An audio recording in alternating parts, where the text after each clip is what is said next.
Major funding for this program was made possible by a grant from the Samuel H. Kress Foundation.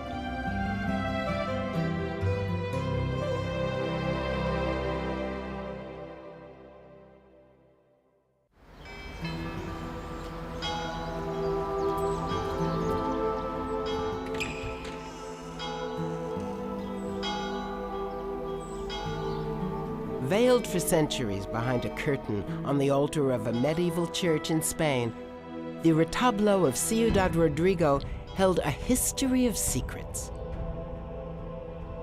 Then, over the next 400 years, a series of benefactors and some luck helped the artworks survive natural disaster, war, and neglect. The sacred masterpieces were meant simply to record the life of Christ. But investigators looking beneath the surface made unexpected discoveries, including images which were never meant to be seen. Who created these paintings? Why were they kept hidden from worshippers? How did they travel from Ciudad Rodrigo to Tucson, Arizona? After more than 500 years, the mysteries of the Altarpiece of Ciudad Rodrigo will be revealed.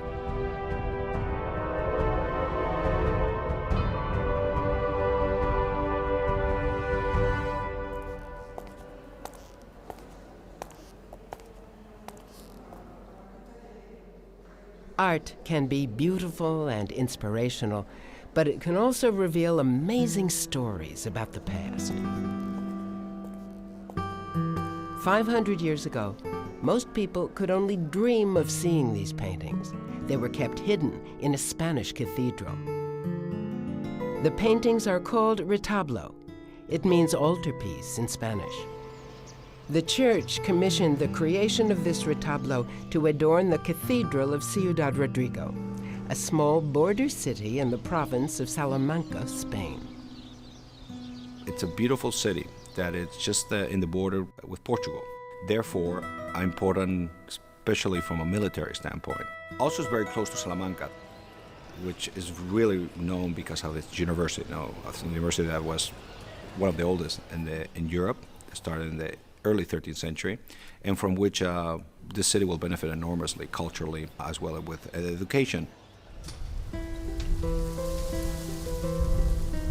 For a small town like Ciudad Rodrigo, a commission of more than 24 paintings, each over 5 feet tall, seems especially remarkable.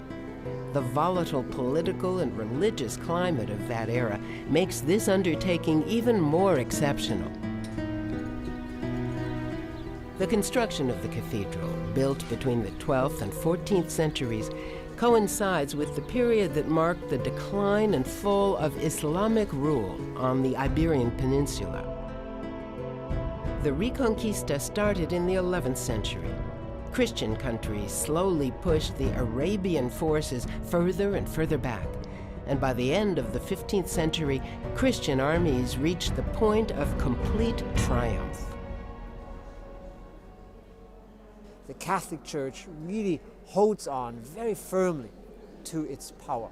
And you see, to some extent, incredible expansion of the church culture, the rebuilding or the erection of new churches or the completion of major cathedrals. That explains then the firmness, the intensity, the passion of the art you see in Spain. You see it in Salamanca, beautiful. You drown when you look at these facades, and they have millions of little pieces, sculptures, figurines, arches, little turrets, spires. It's like heaven is brought down into that architecture. And the interiors were no exception, perhaps receiving the most attention. Albert Classen, a world-renowned medievalist, identifies the retablo as the most holy space and the major feature within Gothic churches. This old cathedral of Salamanca, built from 1200 to 1300, exemplifies the architecture of the time. Christian church functioned in a very systematic way. Before you even enter the church, you have to look at the facade. Well, the entire biblical text is written into stone.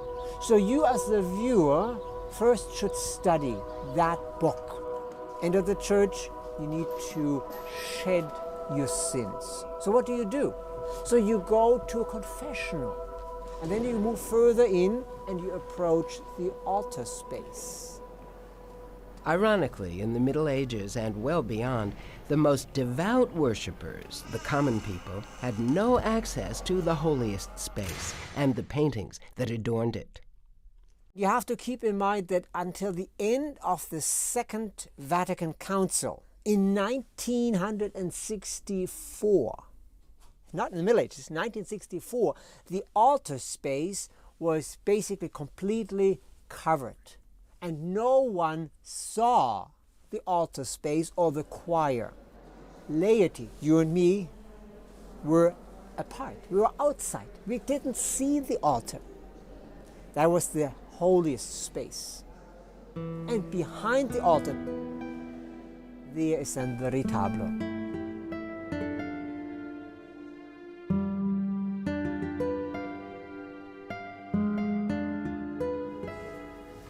Pilar Silvar Maroto is a curator at the Prado Museum in Madrid. She explains that only on high holidays would the church allow public viewing of the retablo. Estaban cubiertos por cortinas y a veces era durante una ceremonia litúrgica cuando se abrían y el fiel podía acceder directamente a ellos. No siempre. Entonces lo que se buscaba era el efecto de sorpresa, como luego va a pasar en el barroco. What is the retablo? Basically, you have the history of the Passion. A little bit sometimes Old Testament, life of Christ, birth, various references to the mother. The entire story of Christ's life is then written into the oil paintings. And I use the term written as a metaphor. You as the spectator then read that book in oil. And thereby you can learn the entire history of Christian events. Sheer size alone makes it unlikely the retablo had only one creator. It would require the collaborative effort of a workshop, a master artist, his apprentices, and other assistants. They were massive works of art.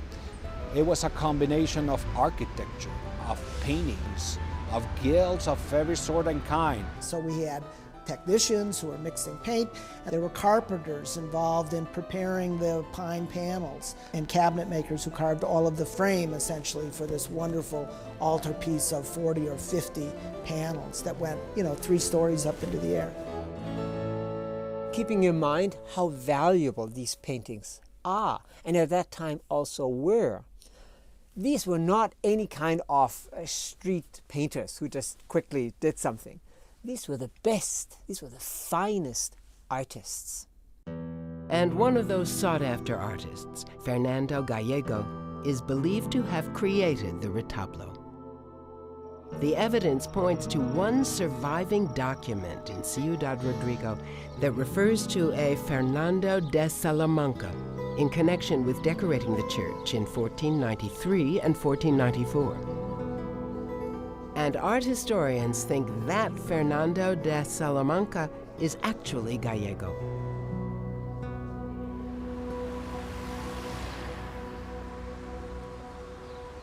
Pilar Silvar Maroto emphasizes Fernando Gallego's prominent place in the history of Spanish art. El papel de Fernando Gallego en la historia del arte español, quizá es hasta posiblemente mayor de lo que le corresponde, porque al firmar algunas de sus obras y quedar esas firmas para la posteridad en sitios perfectamente visitables, como puede ser la Catedral de Salamanca o la Catedral de Zamora, permitió que su nombre, junto con el de Antonio del Rincón, fueran los 2 únicos que se conservaran en esa época. Y entonces cualquier pintura de fines del siglo XV se decía que era de escuela de Gallego. However, Fernando Gallego is not one of the most known for the general public artists, but for the specialists, without a doubt, from the 15th century, is one of the key artists that worked in Castile, and therefore very well respected and also studied. Barbara Anderson, the foremost scholar of Fernando Gallego in America, explains that Gallego lived and painted in Salamanca in the last quarter of the 15th century. In those days, Salamanca became celebrated for its university, the most important seat of learning in Spain. He was particularly known for the altarpieces, the large multi-paneled paintings and ensembles done for larger churches and cathedrals in western Spain. I believe it is something over 125 of his paintings survive to this day, which is a very large number for any painter in this time in Europe. Art experts agree that the collection from Ciudad Rodrigo contains some of the finest paintings by Fernando Gallego.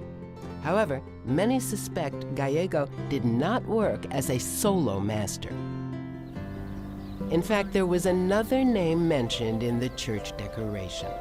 It was simply Bartolomé, an artist no one had heard of. This will give you an idea of why we've begun to think about doing what we're doing with this research. Charles Guerin is the director of the University of Arizona Museum of Art, which houses the retablo. He says some of the panels may contain valuable clues that could reveal the creators. As you can see right here, there's a name that's bleeding through this white fabric. And we can't quite decipher the name at this point, but we think it's the name of the master who painted this particular figure. So this kind of notation underneath the paint, we suspect that there are names like this with every one of these figures and up in here. That bleeding paint and the wish to find out more led to an international research project using the latest technology to study the paintings. The results of the investigation astonished art historians and scientists. We now know not only who created this work, but also a surprising reason why. We'll find that out later.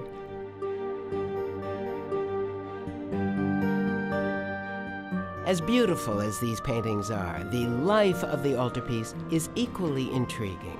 They are known to have survived natural and man-made disasters over the centuries, while traveling thousands of miles across the globe. An inscription on the destroyed frame of the retablo dated its creation between 1480 and 1488. Barbara Anderson explains Ciudad Rodrigo suffered various catastrophic events which damaged the church and depleted its coffers. All that led to the deterioration and eventual dismantling of the altarpiece. In the early 1500s, the apse at the back of the church was crumbling so much that it had to be demolished and rebuilt in its present form. This involved the temporary removal of the altarpiece. After that, it was probably up for a century or so until it was removed once again when it was out of fashion and probably had deteriorated considerably. Anyone who saw it and wrote about the altarpiece in the 17th and 18th century already commented on its bad condition. Once it was down, it was neglected in the cathedral, and all the efforts to restore it failed, so that it lay in the cloister of the cathedral, subject to the elements and deteriorating, as many observed. A major earthquake in the mid-1700s further threatened the integrity of the panels. And in addition to natural catastrophes, the retablo also suffered from human attacks. In 1812, Ciudad Rodrigo became a battlefield when British troops, commanded by the Duke of Wellington, confronted Spanish forces and the French, led by Napoleon. And there was a major battle called the Battle of Ciudad Rodrigo, in which Wellington won.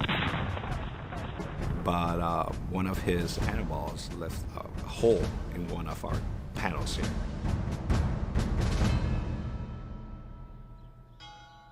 After they had remained in obscurity for centuries, the local diocese sold the retablo panels in 1877.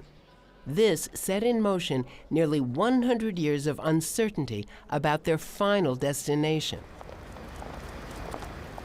An art dealer in Madrid, José Feola, who managed Hotel de Paris, sold 29 panels to a guest who was staying at the hotel. The buyer, John Charles Robinson, a former curator at the Victoria and Albert Museum in London, had been scouting for treasures for his museum as well as for private collectors, including Sir Francis Cook. Robinson took the work back to London, exhibited it, and in 1882 sold it to a wealthy gentleman named Sir Francis Cook, who was an Englishman with business interests in Spain and in Portugal and was very fond of Spanish art, which was unusual at this time. There wasn't much interest in Spanish art if it wasn't Velázquez, Murillo, or Zurbarán. Cook took the paintings out to his home in the country, and they hung in that house, manor house of description, until World War II. Around the time of World War II, when the English were concerned about the invasion of the Nazis and knowing that the Nazis plundered art all over Europe, many collectors and museums evacuated their collections to the United States. And the Cook estate did the same. They sent the retablo to Toledo, Ohio, and it spent the war in Toledo. Parts of it were shown during that time, and then they were shipped back to England in 1948, only to be shipped back to New York City 2 years later in 1950 and put on consignment at Nolder & Company. While on display in New York, Ciudad Rodrigo's local government considered buying back the altarpiece. Realizing its poor condition, officials decided against it. In 1954, art collector and philanthropist Samuel Henry Kress took notice of the panels and just couldn't resist adding them to his collection of Renaissance and Baroque art. He kept the collection in his New York apartment. Sam Kress was a remarkable guy. As a young man, he started a stationery and dry goods store. He was very successful in that store, and he began to use those profits to build additional stores. And eventually, he had stores called Kress 5 and Dimes all across the United States. He began collecting art in the late 19th century, in the period that he was collecting Victorian era. This work was sort of thought to be old-fashioned and passé, and so the work was very affordable, and he took advantage of that. He saw the richness and the beauty of the work, and he bought over 3,000 objects and created probably one of the largest private collections of Renaissance and Baroque painting in private hands in the United States. Kress understood the retablo needed major work to restore them to a pristine condition.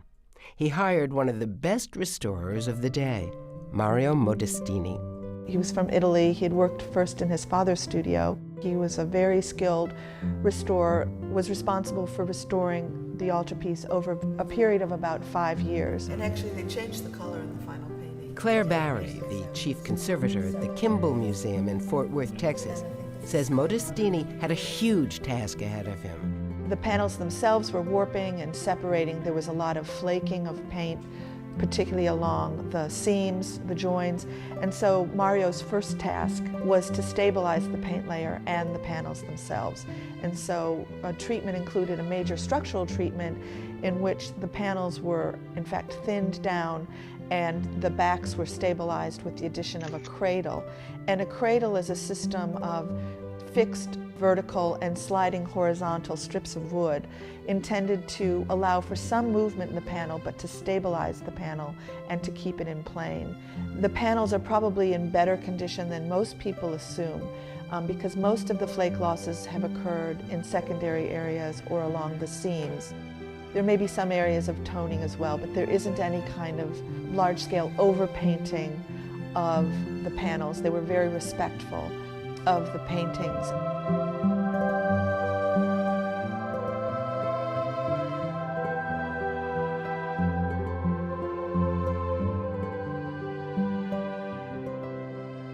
After restoring the panels, proud owner Samuel Kress decided to do something surprising, considering how much he'd invested in the retablo.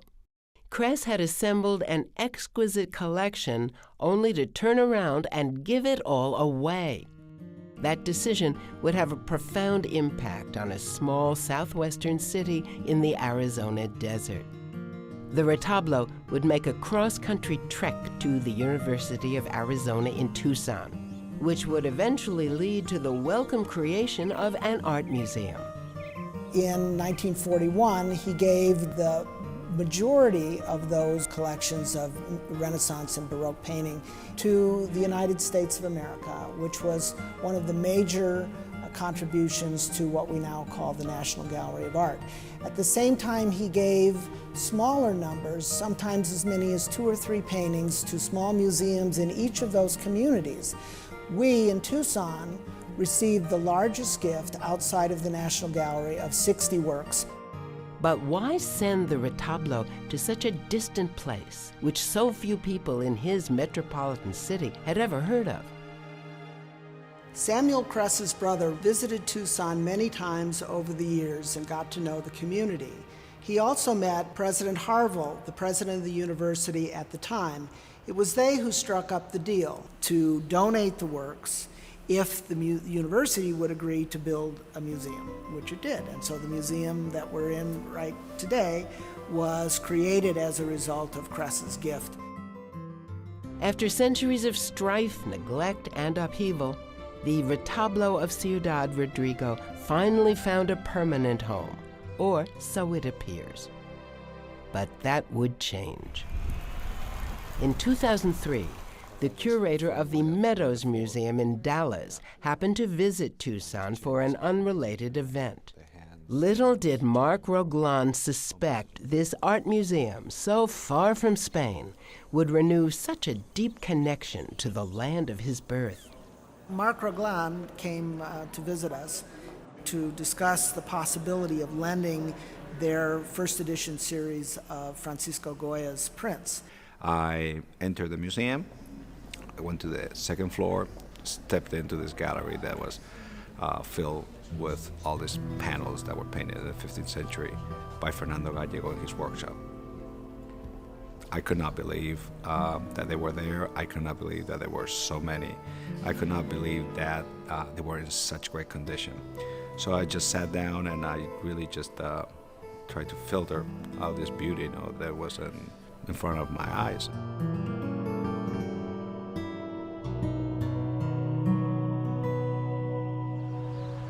I'm from Madrid, I'm from Spain. One cannot imagine going all the way to Arizona and having to see 26 panels that were once in a cathedral in Spain. They're very rare even to see in Spain itself from this period. And from that same day, we started talking about the exhibition of Goya prints, but also about doing a project of these panels.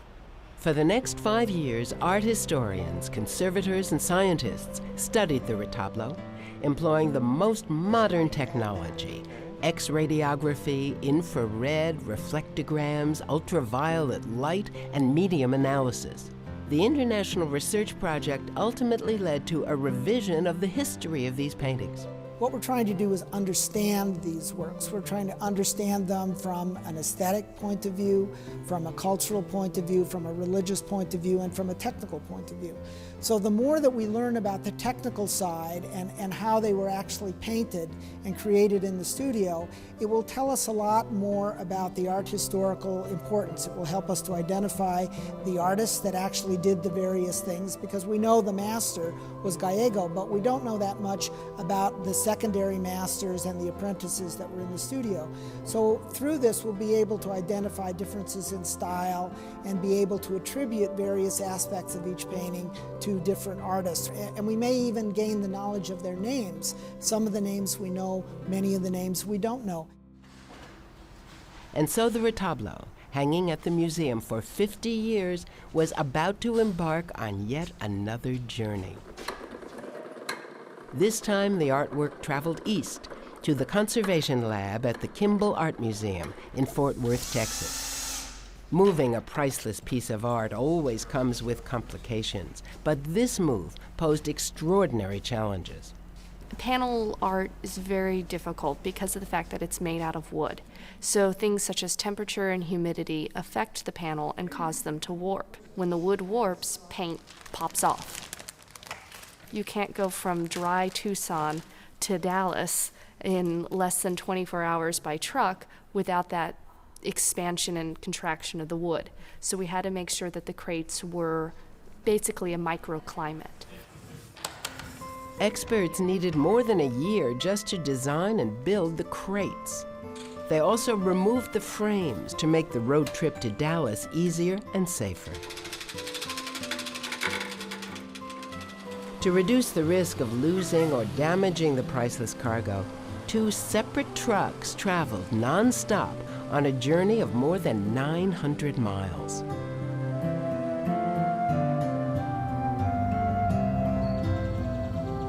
Finally, the panels arrived at the Kimball Museum, which supports a state-of-the-art conservation lab. That's perfect. Claire Barry explains that an art conservator has responsibilities in addition to preservation. We also do research such as technical studies to learn more about an artist's use of materials and techniques that sometimes can also help to authenticate works of art. This technical study was motivated by the desire to learn more about the different hands involved in the creation of the panels and how the workshops divided the labor. So the authenticity of this altarpiece was never in question. And we have this large light box that we use to examine X-radiographs. The conservation team started the examination with X-radiography, much like X-rays you see at doctors' offices, to get information about the entire structure of the paintings. It provides information about condition because it will show you the location of flake losses, and it gives you information about the different densities of different pigments that were used. X-radiography revealed evidence of the excellent condition of the panels, which encouraged the team to proceed. Next, the team sent a tiny sample of one panel to the Getty Conservation Institute lab in Los Angeles for the medium analysis. The kind of analysis that we're doing right now is binding medium analysis. The binding medium in a paint is the sticky material that the artist adds to the pigment in order to stick the pigment onto the support. In the 1400s, artists couldn't simply buy ready-made color in a tube. They had to make their own. Paints were created on the spot. You went out and you collected minerals and biological pigments that were ground up in a mortar and pestle and then added to oil. Some of the natural paint media that artists would have used from that time period would be drying oils like linseed oil, walnut oil, eggs, so the tempera that you get from eggs. Casein is a protein from milk. There might have been natural resins, saps from trees and plants. We really fully expected that when Joy prepared and analyzed the samples, that we were going to see the amino acids from egg tempera, and that just turned out to be not the case at all. In other words, the artists didn't use the traditional medium of the time, egg tempera. Instead, Gallego and his apprentices used oil, which suggests the strong influence of Flemish artists who invented the technique of oil painting. Flemish painting was present in Spain, especially in the area of Castile in the 15th century. It was because politically Spain and Flanders are going to be united. However, also there were economical situations, and here they were. The wool from Castile was being sent all the way to Flanders, where it was woven, and then Spain or Castile will buy back manufactured products. So there was all this commerce, there was all these political unions. Therefore, there were also cultural connections. We know that Van Eyck, for example, he traveled across Castile in the 15th century. Flemish art was characterized by its use of oil painting, which was new in Europe, its love of the contemporary material world in texture, in the fascination with light and how light falls on surfaces. Fernando Gallego embraced the imported techniques and, along with fellow Castilian artists, developed a distinct style that later became known as Hispano-Flemish. That school of art is distinguished by its naturalistic details and use of landscapes as opposed to gold backgrounds with intense religious themes typical of Spanish art. The figures, almost like really human beings, different human beings being depicted. Also this kind of interest in the details. You can even identify what are the plants that are depicted in these panels because of that kind of botanical accuracy. You can see jewels, textures of all these cloths. The velvet, you can almost touch it with your hands. All of that comes directly from the Flemish tradition. Researchers then puzzled over the next mystery, the number of pieces created. We may never know the correct answer. So many variables make an exact figure difficult to pin down. We can be pretty sure that there were 3 more of what are known as the predella panels, which are the bottommost panels. Each have 2 bust-length figures of apostles. And there are, of course, 12 apostles, and there are only 6 remaining. So that would bring us up to 29. Beyond that, there are a number of possibilities. What's odd about what remains in terms of the subject matter is that there are no scenes of the life of the Virgin, and almost all cathedrals in Spain were dedicated to the Virgin. In Gallego's altarpiece, often those scenes are conflated to tell more than one story in a single panel. So you can't simply say that 3 scenes are missing and therefore there were 3 panels that would have been missing. So it's a little impossible to know.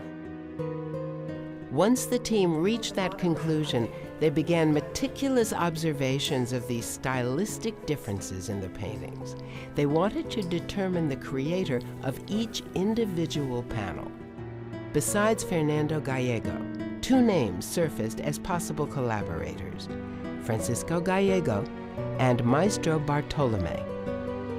It's important to keep in mind that they are a single work of art made up of all these 26 different panels, but they were meant to be viewed together. They were meant to look alike. But once you start to look more closely, you start to realize more and more clear differences between the style, and it's kind of a fun puzzle that anyone can engage in this exercise. But what I often tell people is from the very start, the 2 artists have different conventions when it comes to depicting halos. The first master paints Christ's halo in a 3-part division like the Trinity. The second master, also known as the Master of Costumes, always depicts a halo with rays fanned out in a continuous arc. From this and other distinctive stylistic differences, we can identify one of the artists as Fernando Gallego by comparing other works signed by him. Fortunately, 3 paintings with Gallego's signature have survived for centuries. One's in the Prado Museum, one's here at the Cathedral Museum in Salamanca, right here, and the other one is in the Cathedral of Zamora. With those 3 signed panels and other works that are clearly documented as being by Fernando Gallego thanks to contracts, as art historians, we look at the images and we compare those. We compare faces, we compare background details to the images at Ciudad Rodrigo. And there's no question that they are by Fernando Gallego. What was in a little bit more doubt was who this other artist was that helped Fernando Gallego in the Altarpiece of Ciudad Rodrigo, this artist that we now call the Maestro Bartolome, or Master Bartolome. That one was a little bit more difficult because there's no contractual evidence, there's no inscription, nothing refers to in the text to the Maestro Bartolome.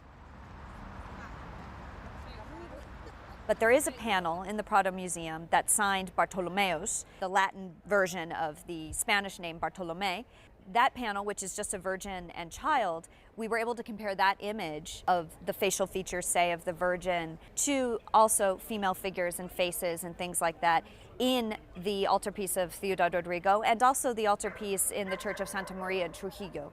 which is one we now believe that was also a collaboration between Fernando Gallego and the maestro Bartolome. Nearly half of the 26 panels follow Fernando Gallego's style.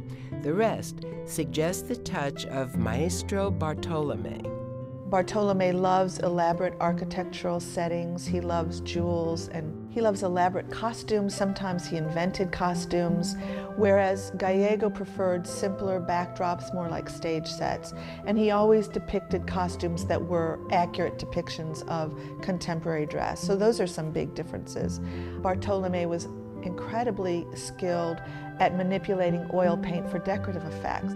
Here we see a gold goblet, and adjacent to that we see gold halos.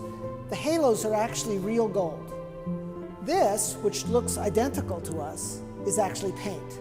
And so this artist was an incredibly capable artist to be able to use yellow and brown color to imitate so closely gold, which is just adjacent to it.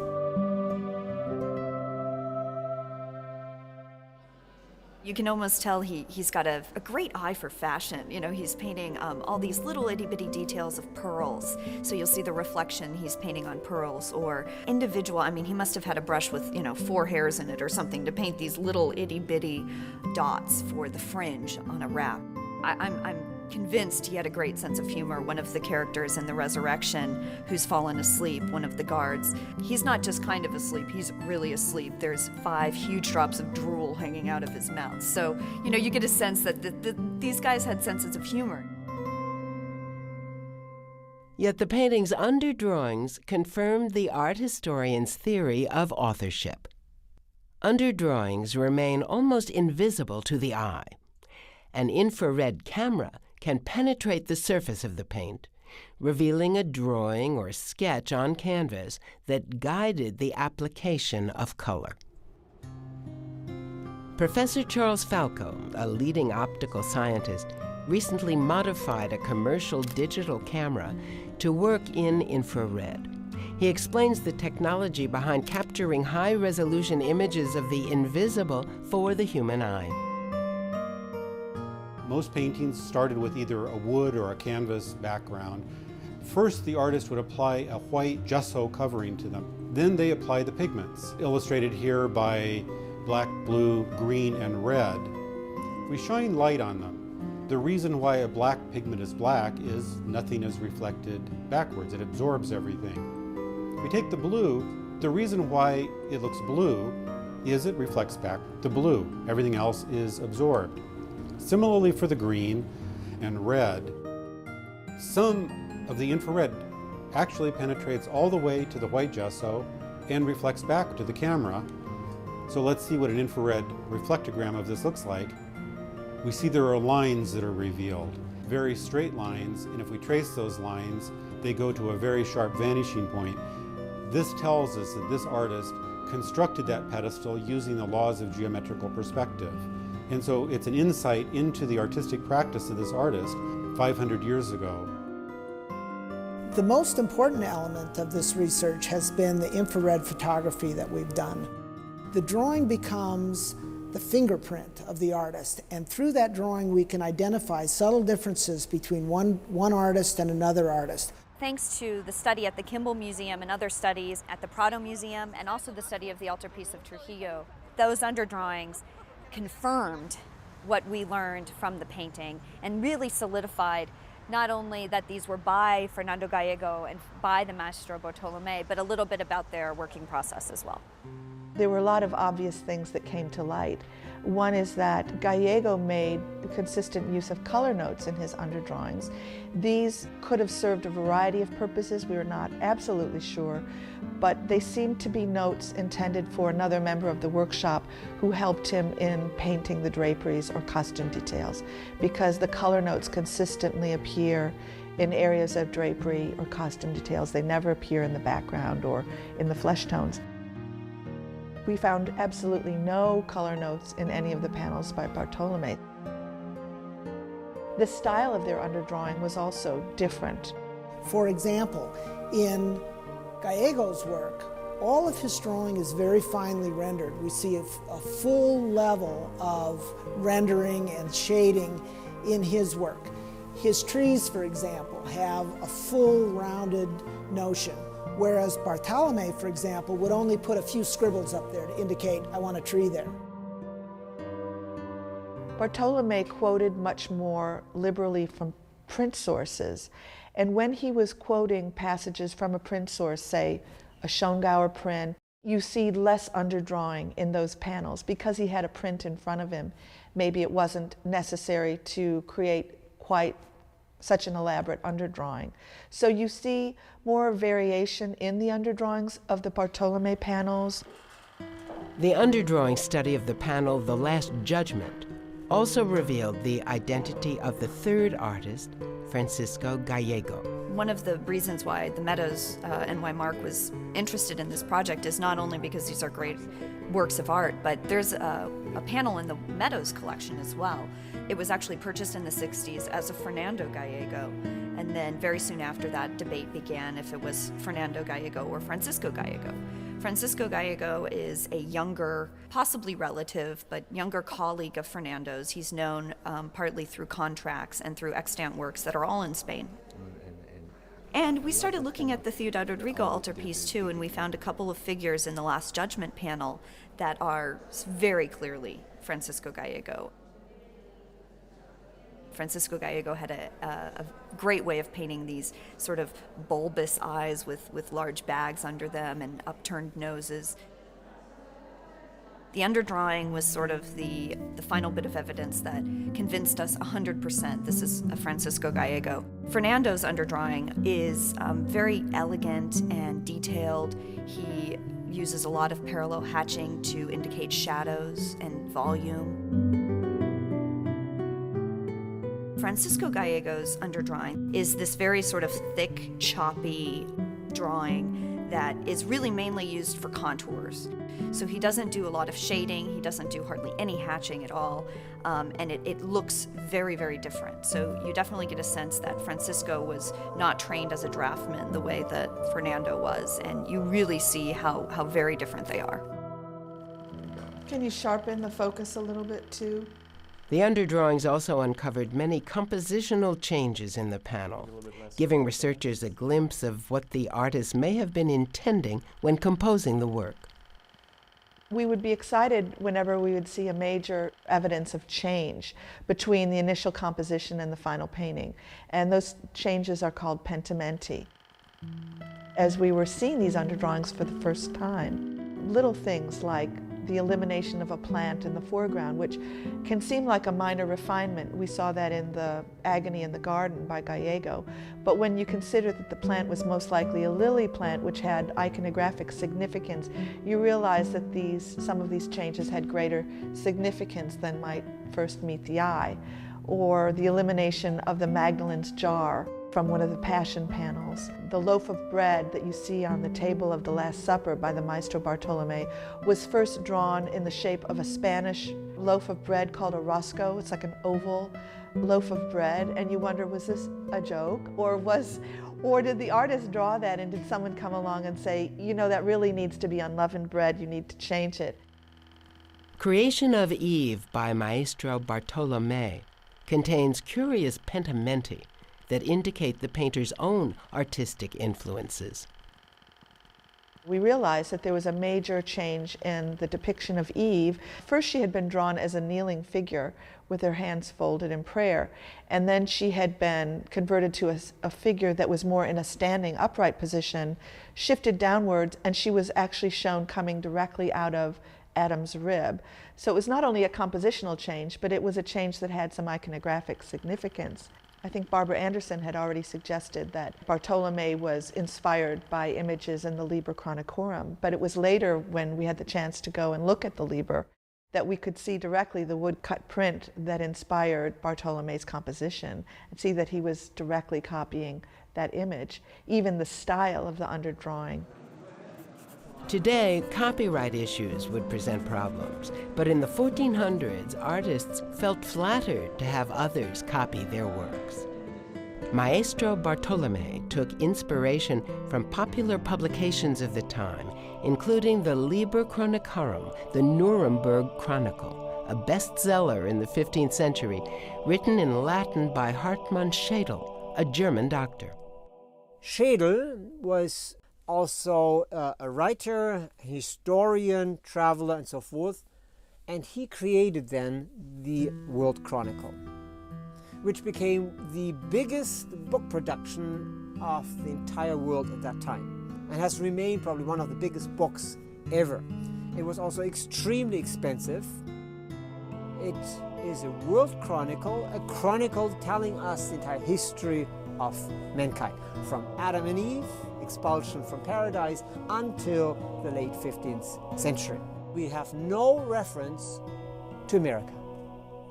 They didn't know yet about America. America was discovered in 1492, and that news spread fairly quickly, but it took a couple of decades until people really fully understood what they had discovered.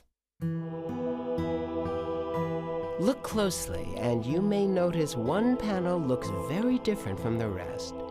Titled Chaos by Bartolomé, the work appears almost modern. It also contains motifs from the Liber Chronicarum.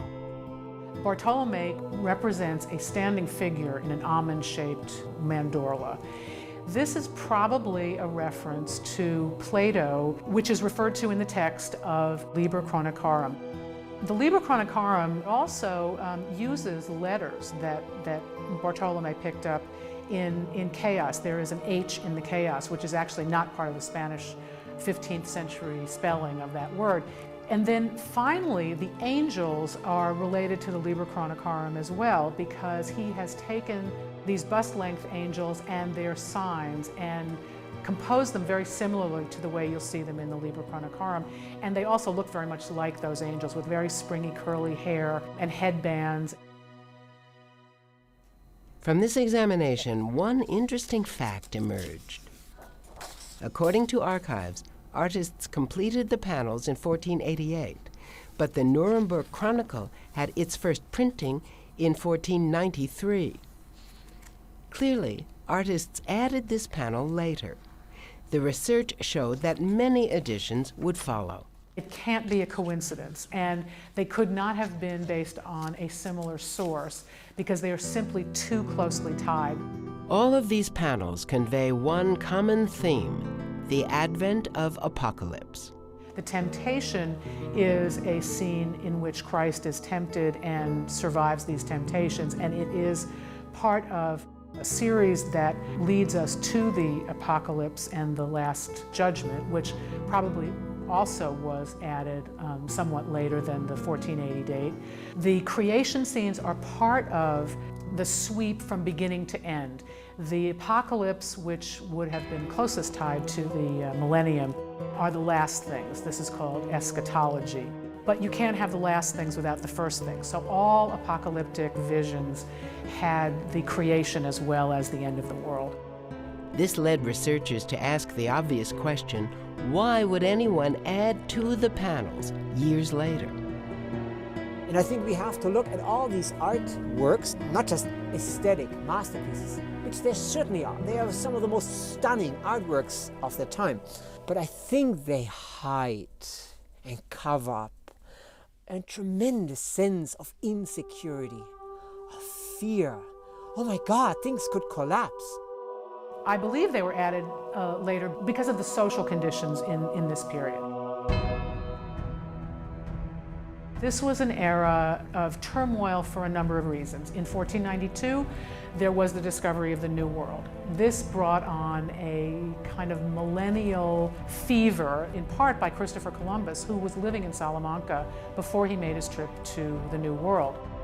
Columbus, 1492, discovers America. So, but what does he discover? He also discovers millions and millions of people who are not adherent of the Christian faith. What are we doing? What is the Christian church doing? Suddenly realizing that there is a huge world out there not Christian. This was a sign that we were at a new era, and the millennium was about to begin, and there would be the second coming of Christ, because all pagans would be converted, and this is when Christ would reappear. That was one sign. The other was that the Jews were expelled in 1492 from Spain by the same Catholic monarchs, Isabella and Ferdinand. And Ciudad Rodrigo was a main site of their exodus and also their re-entry as converted Christians. In addition, Ciudad Rodrigo had undergone attacks of the plague, so this too was a sign of the millennium, and it was a sign of punishment from God. It was just an era of great anxiety and great exhilaration. I think it is entirely appropriate that the iconography of an altarpiece would have reflected Ciudad Rodrigo's place at this moment.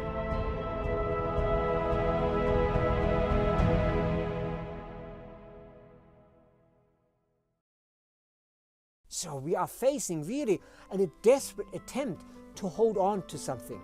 It's like the last straw almost.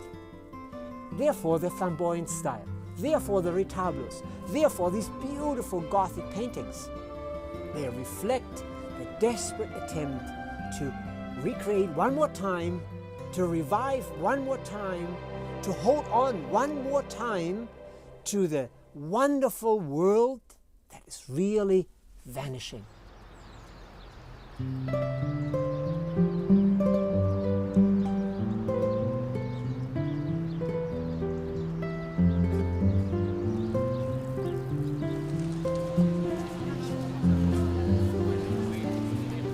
You know, they weren't that different from us. They had similar concerns. 1500 they thought was the end of the world. Well, today people still, you know, Y2K in the year 2000. So I think personally these people had similar issues, similar lives that we have. I feel like I've met these people from 500 years ago. Not only is the retablo returning from its journey, but all of us who have worked on this project are returning from our journey as well, a journey of knowledge that we would have never imagined.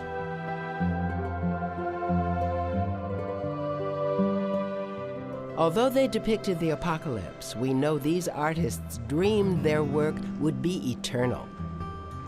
With the help of modern tools and technology, the retablo of Ciudad Rodrigo continues to instruct and inspire in ways the artists could never have imagined. Perhaps future generations will discover even more between these layers of art and history.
Major funding for this program was made possible by a grant from the Samuel H. Kress Foundation.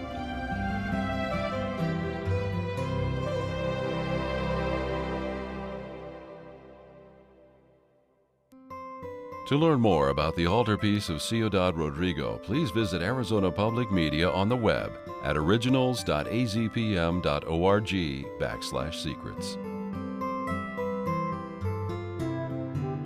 Secrets of the Divine, the Altarpiece of Ciudad Rodrigo is available on DVD.